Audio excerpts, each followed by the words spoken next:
Maybe, no, not for me, but that's fine too, because that's why we do it.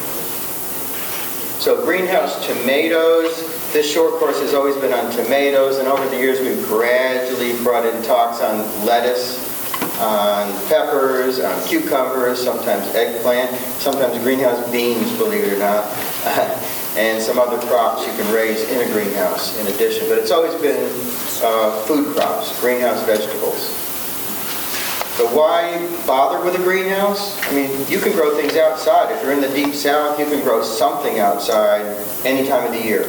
It's a very favorable climate for food production.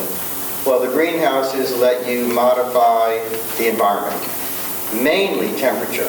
It gets a little too cold in the winter for our warm season crops like tomatoes and peppers. You can also alter the light. You can add lights. You can shade when there's too much light. Too much light causes too much heat.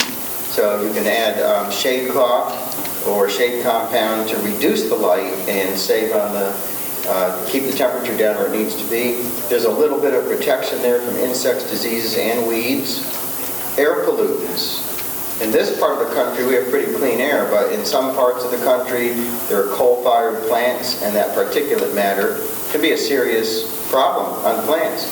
Ozone production from automobiles and some factories can hurt plants. Tomatoes are sensitive to ozone, as well as some other crops are very sensitive to it.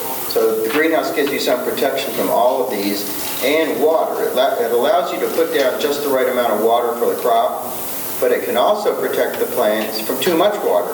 If you're in a tropical environment where you're getting 90 or 100 inches of rain a year or more, the greenhouse can protect that crop from getting overwhelmed with water, flooded. And too much water is bad, but water also promotes diseases when it sits on the crop.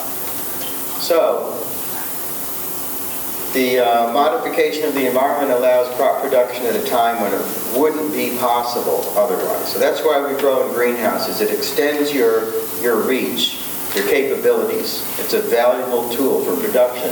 The greenhouse tomatoes have a lot of things going for them that makes them a higher value crop than field-grown tomatoes. They're locally grown.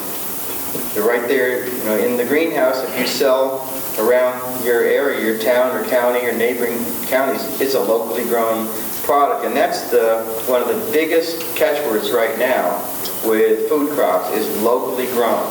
So always remember to remind your customers and potential customers, these are not shipped in from 1,000 miles away. These are locally grown right here in my greenhouse. They're vine ripened.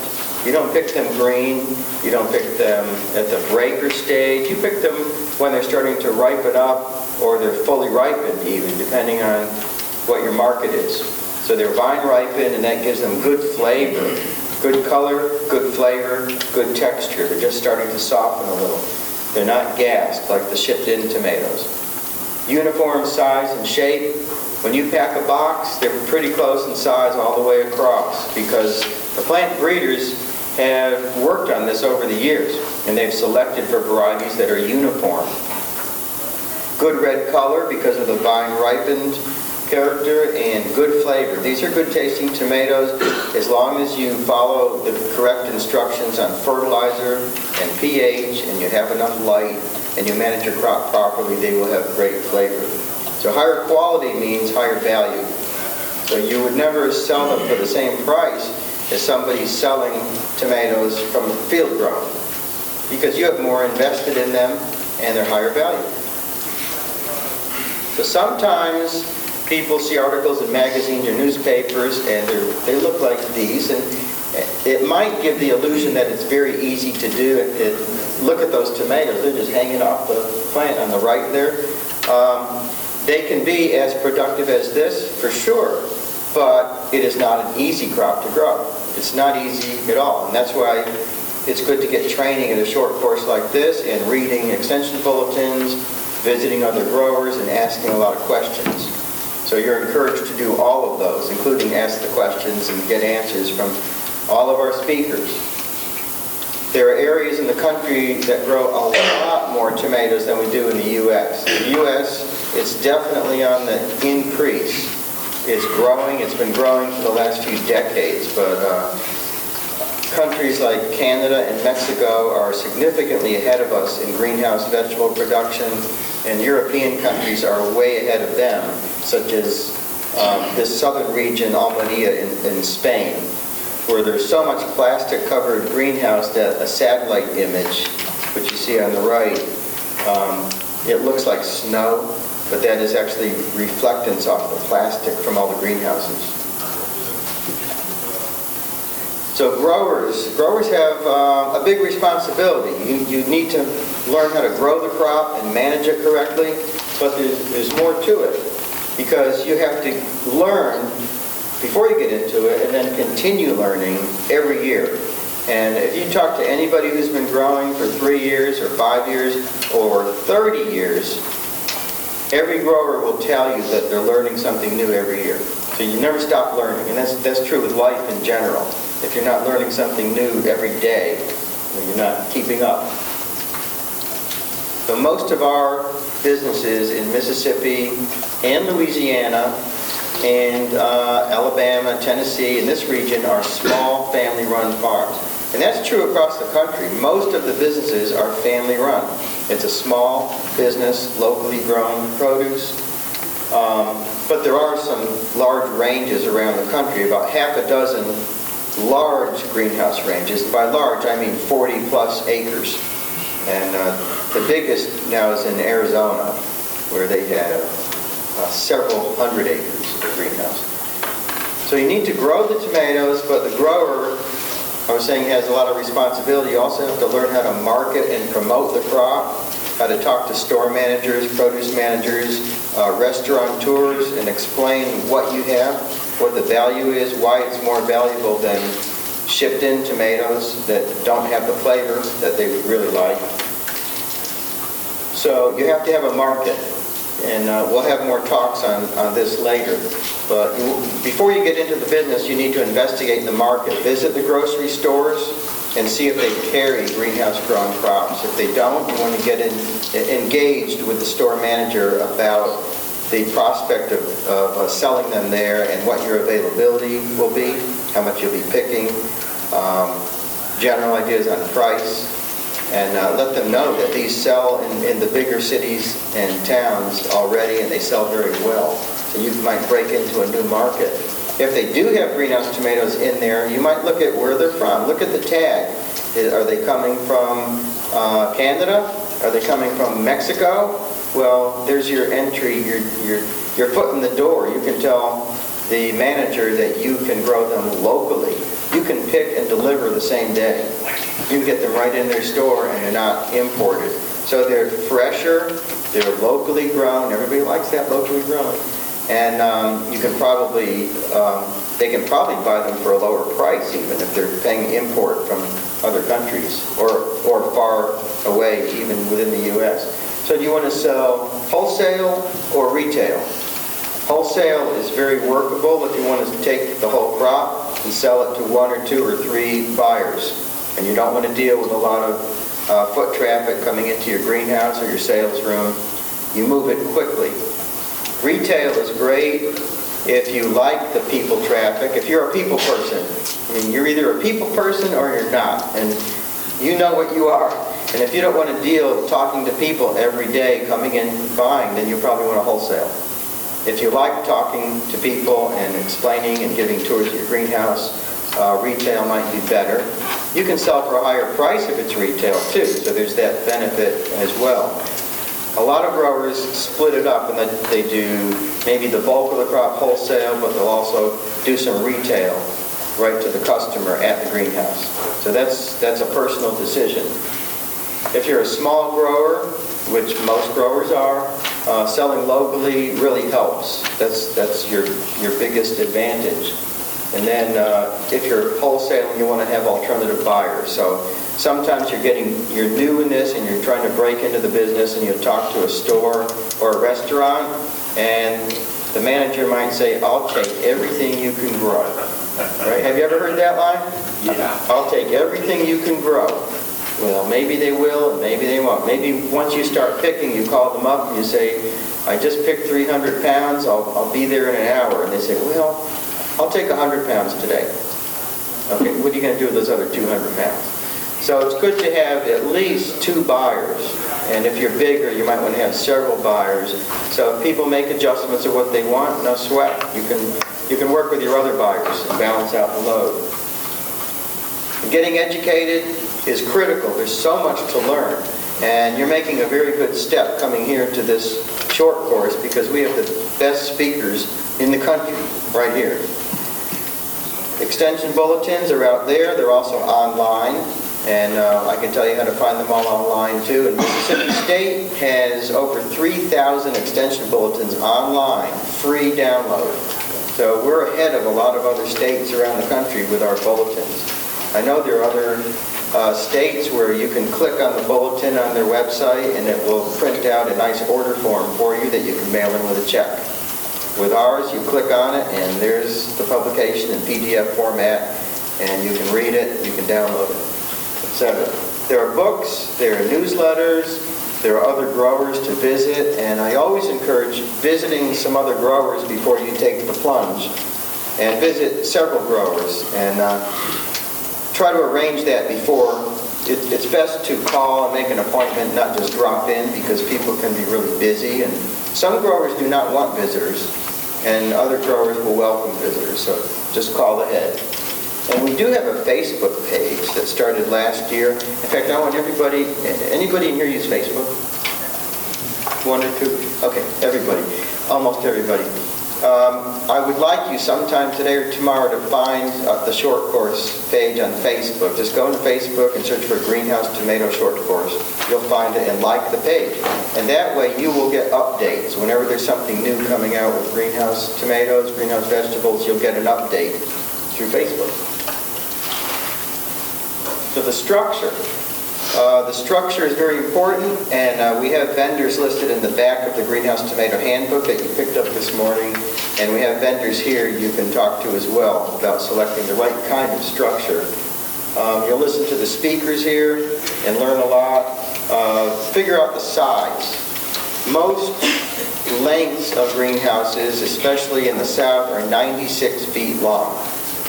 So I really discourage anybody from putting in 120 foot long or 150 feet or 200 feet long, because the ventilation gets very challenging when it's longer than that.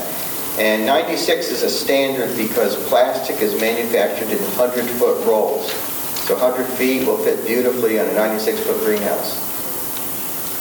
The widths vary by even numbers, and there are a lot of different choices in there. 24, 30, 32, so just talk to your manufacturer. The site location is important, especially if you're doing retail. You want to be somewhere where people can find you on a busy road or good signage near a town or a commuting road. Sales on site, well, they have to be able to find you, so you want to have good signage out there too, pointing people towards the greenhouse. Drainage. You put a lot of water into this crop, but the plants don't use all that water. They use a small part of it compared to the amount that will percolate down or drain off. So you don't want to have puddles in the greenhouse ever. That water has to go somewhere. So the first step is to make sure you'll have a pad that you raise up so you're higher than the ground right around the greenhouse, but then there needs to be some kind of slope. And even a 1 to 2% slope is enough. Make sure the water drains off. Language. Speakers here will use a lot of language. If you're new to this, they may use words you're not familiar with. Well, we do have the glossary, Greenhouse Tomato Growers Glossary, which you should have picked up this morning, and it will help you learn some of the words you need to know to talk intelligently about greenhouse tomatoes. And if you look up a word and it's not in there, send me an email and I will update this publication to include it, because I want it to be as inclusive as possible. Start small, okay? This is the thing I preach more than anything else when I get calls from new growers, and the common thing is, I think I'm going to start with 6. And I say, well, have you grown this crop before? And if they say no, I'll say, why don't you start with one and make sure everything's going well, and then the second year you can always add on. So I encourage people to do that. Not everybody does that, but I prefer one or maybe two for starters, and then learn everything, iron out the kinks, get a good crop, get cash flow going, and then expand. So this grower started really small, right? Okay. So who's going to do the work? If you have a one-bay greenhouse and you want to run it all by yourself, you certainly can. Even 2 bays you can probably do on your own. If you're employed full-time somewhere else, you might have trouble running a 2 or 3 bay greenhouse on your own, so you might need help. If you have family who can help with the greenhouse, that's excellent. A lot of the farms are small, family-run businesses, and they have brothers and sisters, they have kids, they have aunts and uncles, and a lot of people who can help out with it. And some of them will enjoy the cull tomatoes, the ones you can't sell, and others you'll need to figure out how to pay them. So you want to have the right cash flow to support part-time or full-time labor. And if you need to hire labor, you have to be big enough and have enough cash coming in to pay them, so that there's profit left over for you as the owner as well. Water quality is very important in a greenhouse. It's important for humans too. And we have certain specs we have to look for, like we don't want lead and mercury in our water. Well, tomatoes are very sensitive to lots of elements as well. So the only way to know is to get it tested. And a test isn't free. It's not even cheap. But the great advantage of this is if you take a gallon of your water and send it to a chemical lab, testing lab, they can tell you exactly what's in it and if it's suitable for greenhouse tomatoes or not. If it's not, then you have to look for some other system, like putting in a well. If your community water is good, then you're starting out on the right foot. So if you're taking a sample, I recommend buying a bottle of water, bottled water, so you know it's clean. Then after you empty that, rinse it with your water, rinse it, dump it out, and then fill it up, put the cap on, tape it shut, and either ship it or bring it to your water testing lab and tell them you want to grow greenhouse tomatoes so they know what they're testing for. Temperature control. This is the main advantage of a greenhouse, environmental control. Well, temperature is the #1 factor. For the cold season, your fall, winter, early spring, 64 is the recommended minimum temperature. So your thermostat should be set at 64 so your crop doesn't get too cold. Will tomatoes grow at 59? Yes, they will. Will the fruit quality be the same? No, no way. You start to get misshapen fruit, smaller fruit, ridges around the top of the fruit. They're not the same quality. So it's really not worth dropping the temperature. And the fans for cooling, you really want to keep it under 90. I mean, 85 is better. But if you're in the deep south, it's very hard to keep it under 90 once it gets into April, May, and June. The vents are the intake area. They are where the air comes in, and the fans exhaust on the other end. So the fans are pushing air out, they pull air in through the vents. HAF is horizontal airflow. There's also vertical airflow. And this means plants in the greenhouse, it does not pay to crowd them. There's no advantage to trying to squeeze as many plants as possible in there, because if your density is too high, the yield per plant will go down. So I recommend 5 square feet per plant. Some people use a little bit tighter density than that. But for example, if you use 5 square feet per plant and you have another greenhouse with 3 square feet per plant, so you have a lot more plants in there, the yield out of that greenhouse will be just about the same, because plants are shading plants, they're crowding each other. And you might get more diseases from leaves overlapping other leaves. So planting density is very important. So average numbers, if you have a 24 by 96, that would be about 460 plants in there. If you have a 30 by 96, about 576.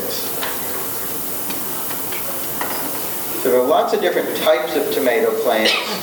The first major division people think about is determinate versus indeterminate. Determinate means the plant is genetically determined to get to a certain height. So think of it that way. It's determined to be at a certain height, and when it gets to that height, it is done, because it terminates in a flower cluster, which forms tomatoes, and then there's no shoot at the top. The indeterminate will grow theoretically forever. Theoretically. Something will kill them at some point, but they can grow for years and years and years, because the top of it is a vegetative shoot, and that shoot grows, makes a flower cluster, and it makes another shoot, another flower cluster, another shoot, and it just keeps going. So the advantage of determinate is that you get an earlier first pick. They mature quicker, but it has a short season. The indeterminate take a little longer to get your first harvest, but they keep growing for a long season. So in the greenhouse, you want indeterminate. You want plants that you can pick for months, not just weeks. So that's the first division, is look for the indeterminate varieties. And they get, since you're picking over months, they have a higher total yield. So that's what you're looking for, continuous harvest. The variety, there are greenhouse varieties and there are field varieties. So for greenhouses, you definitely want a greenhouse variety that will do the best. It's bred for a greenhouse environment, and it will do the best in that environment. You're looking for something with good yield and size. For beefsteak tomatoes, the bigger ones, people mostly want 8 to 10 ounce tomatoes. That's a good sized tomato in the U.S. In Europe, it's different. They want a smaller tomato. Red color is by far the most popular, and excellent disease resistance and free of disorders, like some of those on the right-hand side on top. The tomatoes, other than determinate or indeterminate, the fruit can be divided up into different categories. They can be for canning, slicing, pickling. They come in all different colors, red, pink, yellow, etc. And then there are different sizes. Most greenhouse tomatoes are beefsteak. Of course, you can grow cherry tomatoes, you can grow Romas and grapes, and then cluster or TOV, which is tomato on the vine. You can grow any of these. Most of the American market is beefsteak. If you have a market for cherries, and it's a good paying market, then certainly you can go for that. But remember, it takes a lot more time to pick cherry tomatoes than beefsteak tomatoes. If you figure a cherry tomato is about an ounce, and a beefsteak tomato is 8 to 10 ounces, that's a lot more handwork to pick all those cherry tomatoes. Then there are heirloom, the older varieties, the open pollinated, which are not hybridized, and then the hybrid tomatoes. The hybrid ones generally have much better disease resistance and higher yield. Your market, if you have a great market for heirlooms, I mean, where you're getting a good price per pound, then you should consider heirlooms. Most commercial growers just stick with the red, beefsteak, hybrid, greenhouse varieties. Oh, and one time I was giving a talk, I think it was in Michigan a couple of years ago. They have a big fruit and vegetable expo there. And I gave a talk similar to this, and then somebody said, I heard everything you said, but what I really want is to get a non-GMO variety. Can you recommend a non-GMO variety? Yes, I can. All of them. There are no GMO tomatoes. There are none on the market. So they are, hybrid does not mean GMO. It's totally different. Hybrid just means it's been bred and crossed naturally. So there are so many different kinds of tomato varieties out there. There are about 10,000 varieties on the market right now.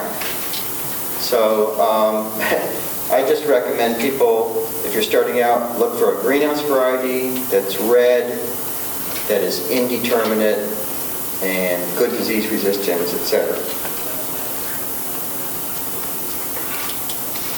And I will say once again, if you do have a good market for Roma, orange, cherries, or grapes, or heirlooms, go for it. If you don't, then stick to the standards. Greenhouse varieties. There are a lot of varieties, but there aren't as many greenhouse varieties, and these are changing gradually over the years. So I just want to say a few words on this, and then tomorrow there's a whole talk on variety trials of tomatoes and lettuce. One of our speakers will be presenting. But in a nutshell, these are some of the most used varieties in the U.S. for greenhouses. Trust has probably been the strongest the strongest variety over a decade, 10, 15 years. There is word that it will eventually be phased out, and this could be this year, it could be in several years. But if you really like Trust, you might consider buying extra seed now and stick it in the freezer. And it will store very well in the freezer. But another piece of advice is use Trust, but get 2 or 3 other varieties and try them in your greenhouse as soon as you can this year and see how they do. Because you may be up against a wall where you have to decide growers like that. Geronimo is there. I heard a rumor last week that Geronimo may get phased out before too long, but not this year. Torero is another one. Heritage, Starbuck, Ferranti, Rebelsky. You may remember when this DRW 7749 came out with powdery mildew tolerance. It kept the number for a while, but now it's called Rebelsky. And then another one is Tanager, which is from Yüksel Seed, which is a Turkish company. And I don't have personal experience with that one, but that one may be up. Anybody growing yet, that one? Okay, we have one right here. Maybe you can tell us about it later. See where that line goes through? All of those varieties were popular varieties within the last 5 years, and they're gone from these seed company mergers. Blitz, Quest, Matrix, Clarence or Clorox, Ambience, Tresco, Match, they have already been discontinued. And if you do grow cluster or tomato on the vine types, Success and Tradero are 2 of the recommended varieties. So stay tuned tomorrow when Natalie from University of Tennessee gives a talk on her variety trials, and we'll see what she comes up with. So that's what we're looking for, a nice uniform pick, vine ripened. These have the calyx on. So there's another decision for you. Calyx on or calyx off? The green stem is the calyx. In some parts of the country, they always leave them on. In other parts of the country, they're always removed. One reason to leave them on is to distinguish them from field-grown tomatoes. When you see these in the stores, you know that's a greenhouse variety. One disadvantage is sometimes the stem will poke other tomatoes and make a little hole, and then you have to pull those out. So look and see what sells the best in your area. Growing medium. You have to have a greenhouse, you have to have a good variety, good water, growing medium. But here's another decision. A lot of growers, especially smaller growers, use perlite, and that works great. In the deep south here, a lot of growers use composted pine bark fines. Composted, not fresh. Important in the greenhouse. So it's good to get advice from an irrigation company with an engineer who will sell you the right components for it and help you design it for the right pressure and flow and filters and making sure it works right. Emitters have to be chosen. There are all different kinds of emitters. There are pressure compensating emitters. There are spray sticks and drippers. And filters. You have to use filters to get particulates out of the water so you don't clog up your emitters. And then fertigating is the process of mixing fertilizer with your water. So every time they get water, they get fertilizer. That's called fertigation.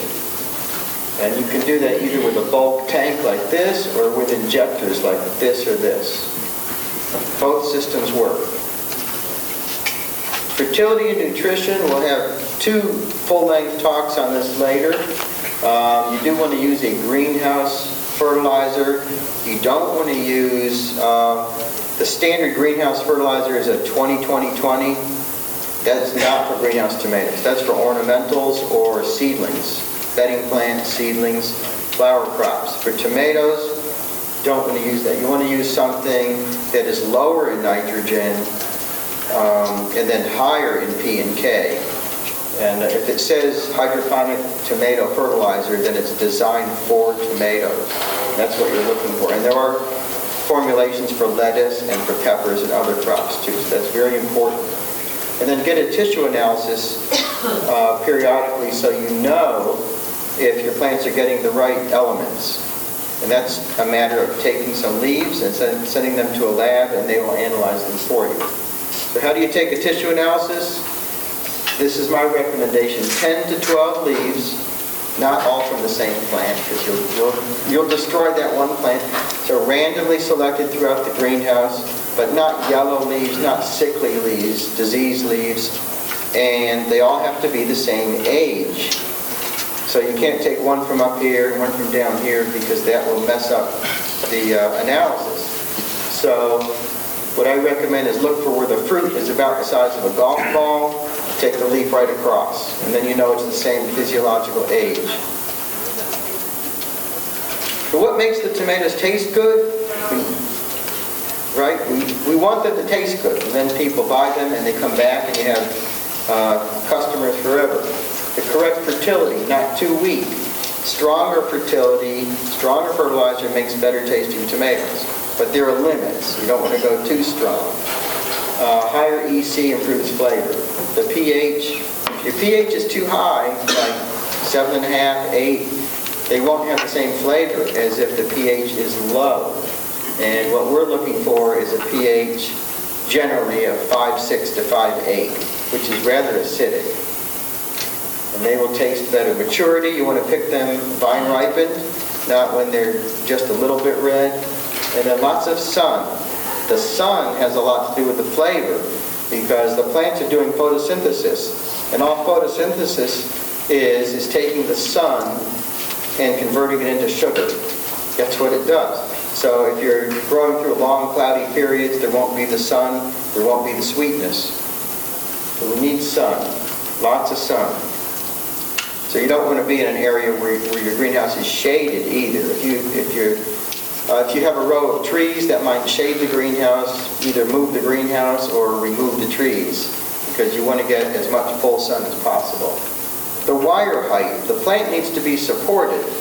So we do that by putting in overhead wires. Most people will put them 7 feet above ground. If you're 6'5", put it higher. If you're 4'11", put it lower, because you have to be able to reach the wire.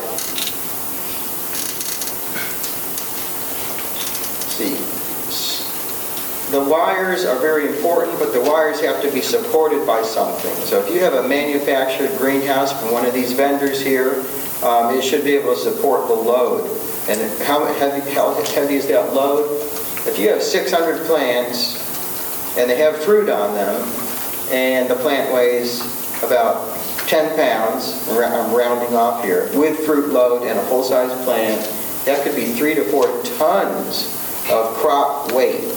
And that's all on the wires, and the wires are tied off. So a sturdy greenhouse will support that.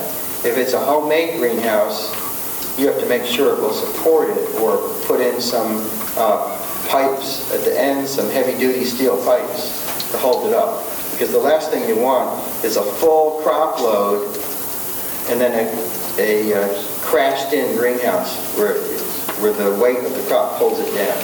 Don't want to do that. V formation means planting a double row and then putting the wires 3 feet apart. So the plants looking down the row will actually make a V. And that helps the sun get to the interior of the foliage. And then you tie the strings to the wire and then use a clip at the base of the plant. And that way you don't injure the plant. And then once a week, twist the string around the stem. And always go the same direction. If you're going clockwise, do it every week. You don't go clockwise, clockwise, clockwise, and counterclockwise, because it will release and it will drop, break the stem. So pruning to one main stem in the greenhouse, this is how we do it. Remove the suckers once a week. Those little side shoots at the base of every leaf is a sucker or axillary shoot, and that can be pinched off with your fingers. We've said this already. Attach the clip under a leaf, not under a flower cluster, right? Because as the plants get heavier, it will be more and more weight, and that leaf can hold it. A flower cluster might get stripped off or bent, and then you lose fruit, and you don't want to do that. So once a week, either add a clip or twist the string in the same direction up the plant. And you'll see that during the tour this afternoon. You'll all get a chance to see that. So insects and diseases, you will get them. If you don't have them, you will get them eventually. It's just going to happen. This is how the world works. There are pests out there. So the greenhouse does not prevent pests from getting in. It can delay them from getting in, but eventually they will get inside. So even if you write organic on your sign, the insects don't care. They're still going to come in. So one solution is a double door where you have a vestibule at the entry. So you open the outside door, get into the vestibule, close the outside door, and then you open the second door to go in, and then close that. You never have both doors open at the same time, because then the white flies say, oh, and they're right in there. And the greenhouse this afternoon, you'll see a double door entry. Prevention works best. It's way easier to keep them out than to try to eradicate them once they're in. Very hard. It's good to understand integrated pest management, and our entomologist tomorrow, Dr. Blake Layton, will be talking about that. And that's tomorrow afternoon. Incidentally, does anybody know the name of these small white-colored flies? White flies. Okay, just want to make sure you're listening. Herbicides. What's the best herbicide to use in a greenhouse? None. That's right. And none is not a brand name. None means no herbicides. So no Roundup, no 2,4-D, no Paraquat, nothing. Nothing in the greenhouse. And I've seen too many cases where the outside rows in the greenhouse look like this. And I'll ask, did you use Roundup in the greenhouse? And it's a no. Did you use Roundup outside the greenhouse? Yes, I did. I sprayed along the exterior. Well, you don't even want to do that. You don't want to use Roundup right up to the outside wall of the greenhouse, because somehow it gets in there. So the answer to that is none. Maintain your equipment. The heaters have to be functioning before you need them, so you want to test them. Make sure they work. Make sure they're hooked up. Make sure they're wired in a new greenhouse and that they work. Make sure your fans, your vents, your emitters, your injectors, your pumps, everything works. In the heater, if you're burning a fossil fuel, natural gas, propane, diesel oil, anything, it produces exhaust gases that are not good for greenhouse crops at all. So you have to use a stack from the heater. You want the heat inside, but you want the exhaust gas going up through the roof or out through an end wall. Either one. No exhaust gases in the greenhouse. So you need a stack. You don't want space heaters in the greenhouse. There's something called 100% efficient heaters that some manufacturers sell. It's not true. There's exhaust, so you don't want those in a greenhouse. Ventless heaters work okay for chickens. There are a lot of ventless heaters for chickens, but we have too much trouble in greenhouses. Ethylene and carbon monoxide are in the exhaust gas, and they will kill the flowers. So if you kill the flowers, you're not going to get a lot of fruit. Yes, sir. I use motorized spraying pumps. Is that, should I not use them in the greenhouse? Oh, like a backpack sprayer, yes. Gasoline powered. I would have the vents open when I'm doing that, but anybody else use those? It's a backpack sprayer that burns gasoline, right? Yeah, mixture. Makes me a little nervous. I'd rather not. I'd rather not have that exhaust in there. Have you seen any damage? Have you seen any Well, flower drop? it's hard to notice, for me, it's hard to notice. I see the flowers, I never see the flowers to get bad. Yeah. But, they might happen later on that they will spray or. I guess I would, if you're using it, I would have the vents open and the fans on while you're doing it, just to make sure that exhaust gets out of there. But keep an eye on it, see if there's any flowers that just stop and then they dry up and fall off. Okay. Instead of having 3 or 4 fruit on a cluster, you get some with 1 or with none. Well, I'm also using one of those blowers, I'm using the motorized blower, power blower to do pollination. Okay, a gasoline-powered blower? Okay. So same thing there, just keep an eye on possible damage. Okay. So if you're a worrier, you're more likely to be a good grower because you're watching everything to make sure you don't have a problem. And when there is a problem, you track it down and talk to your county agent or your specialist or your lab and find out what is going wrong, or another grower who has more experience. So use the pH and EC meter frequently. Use a gallon jug. You can have an extra emitter on your line in a gallon jug, and that will give you the information how much water am I putting out per day. Check it each day and make sure you're putting out enough.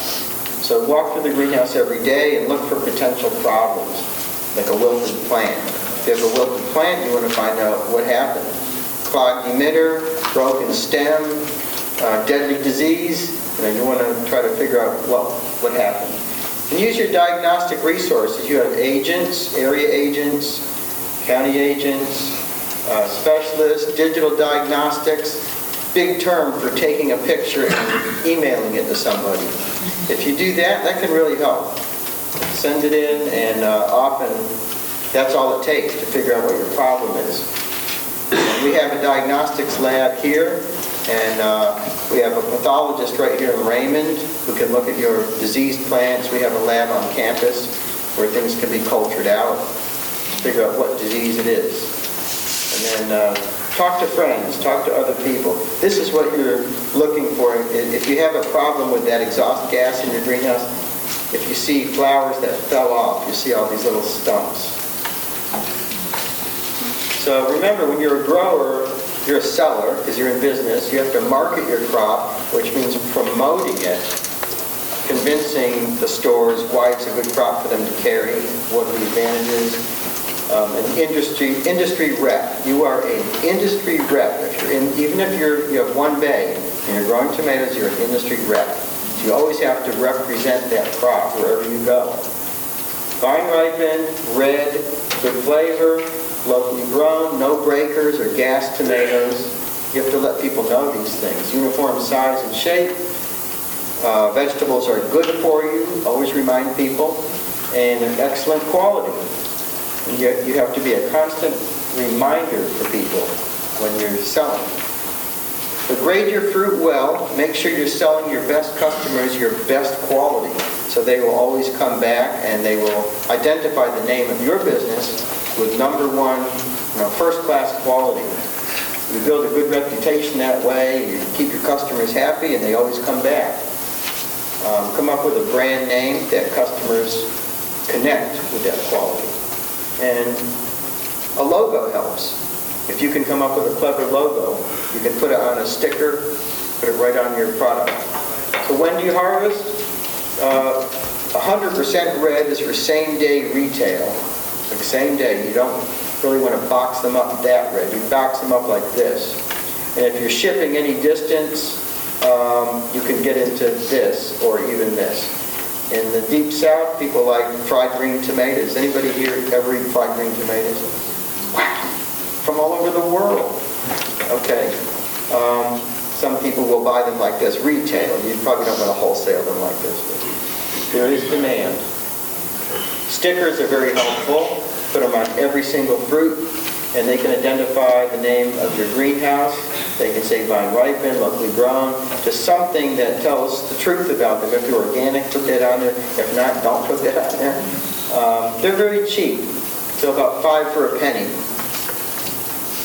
And retail, this is a retail stand. This is a self-serve booth where they're bagged up already, $5 bags and $3 bags, money box. You can't see it from here, but there are bolts going through the table into the bottom of that box. And you probably also can't see there are bolts going from the floor into the table. Publications, these are all available out there, and they're also online. I always recommend for new growers, start with this one. Read this one first, because that will really help you decide if it's the right crop for you. There's the cover.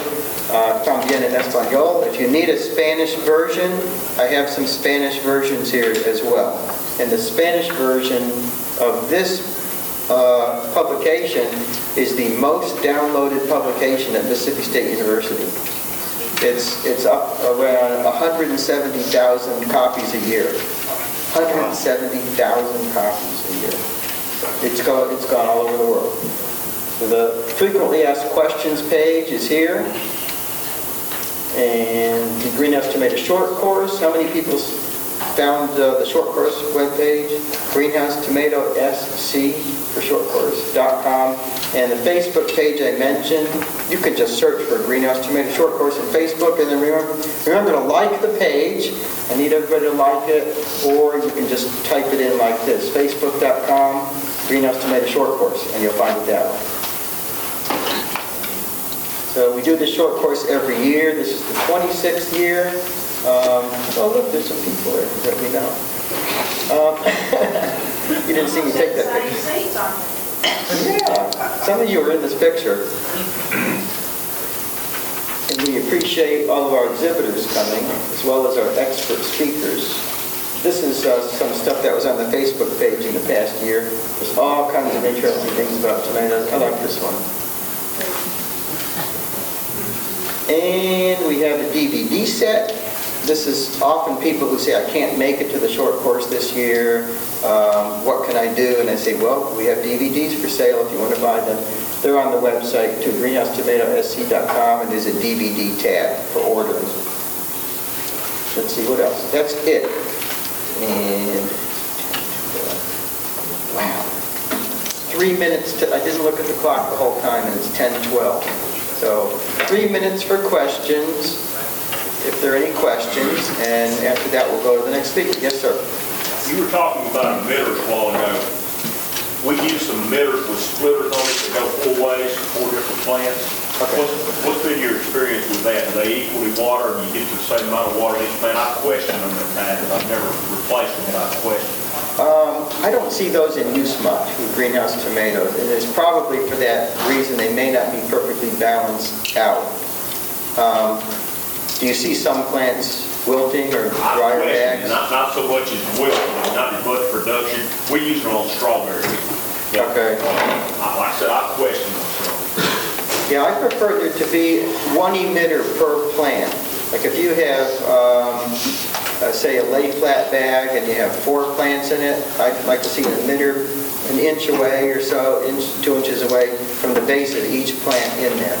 And the advantage to that is if one of your emitter clogs up and you don't catch it in time, there's still moisture in there from